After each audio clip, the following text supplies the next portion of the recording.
嗨，大家今天过得还好吗？欢迎大家回到信仰真相探寻节目，我是伊萨。今天咱们继续接上期的话题，咱们聊一聊三位一体理论是否经得住推敲。那么开门见山，基督教先是说耶稣是上帝的儿子，后来又发展为相信耶稣即为上帝，是上帝道成肉身，上帝是独一的，但上帝又分为三种位格，即圣父、圣子、圣灵。圣父呢，他是掌管天地的造化；圣子则为全人类的救赎；圣灵指导人心。在《古兰经》中是这样描述的：当时真主将说：“麦尔焉之子尔撒呀，你曾对众人说过这句话吗？你们当舍真主，而以我和我母亲为主宰。”他说：“我赞颂你超绝万物，我不会说出我不该说的话。如果我说了，那你一定知道。你知道我心里的事，我却不知道你心里的事。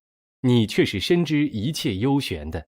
我只对他们说过你所命我说的话，即你们当崇拜真主，我的主和你们的主。我同他们相处期间，我是他们的见证。你使我死去之后，监护他们的是你，你是万物的见证。”可见耶稣在世时从未宣称过自己就是上帝。这个铁证即使在基督教的圣经中的路加福音中都提过。耶稣对他说：“你为什么称我是良善的？除了神一位之外，再没有良善的。”同时在圣经上也找不到三位一体的说法。这种思想是在耶稣之后首先由德尔图良提出，后由神学家们逐步发展而成。那么如果上帝真是三位，或三个身份，或三部分，那么这三部分是彼此独立存在呢，还是相互关联浑然一体呢？如果是独立存在，那么只能称为三位，而不能混称为一体。三个神统治世界，若彼此不能替代，彼此都是无能的。相信三神独立存在，那么当耶稣在人间时，另外的两位就在天上吗？这当然是很荒谬的。如果说三位神是同一体，彼此不分，又当如何理解各负其职呢？如果说上帝派他的儿子来到人间，不是说上帝自己派自己来到人间吗？因为它是一个整体。当耶稣出生时，是否整个上帝都在马槽之中呢？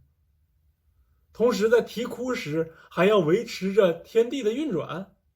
当耶稣被钉在十字架的时候，是否天地的主宰也被钉着？耶稣死去，上帝也就死去了吗？历史上曾因三位一体闹过许多的纷争，也闹过许多笑话。相传有一个牧师为兄弟三人受洗，并授以三位一体之说。另一牧师前来询问神是几位，假说上帝有三位，圣父、圣子、圣灵，而乙说上帝原有三位，可是因圣子已被钉死，现在只有两位。丙则说本是三位，被定一位，由于三位同是一体，一位既死，另外两位呢，当然也就死去了。所以说如今并没有上帝的存在。其实又有几个基督徒能够明白它的究竟呢？包括许多牧师神父，他们竟用蛋壳、蛋白、蛋黄为例来牵强的附会。基督教陷入这荒唐的泥潭不能自拔，自己无法解释三位一体的究竟，只能敷衍其词地说只有神知道。而在古兰经的第5章第72节指出，妄言真主就是玛利亚之子弥赛亚的人却已不信道了，妄言真主却是三位中的一位的人却已不信道了，唯独一的主宰外绝无应受崇拜的。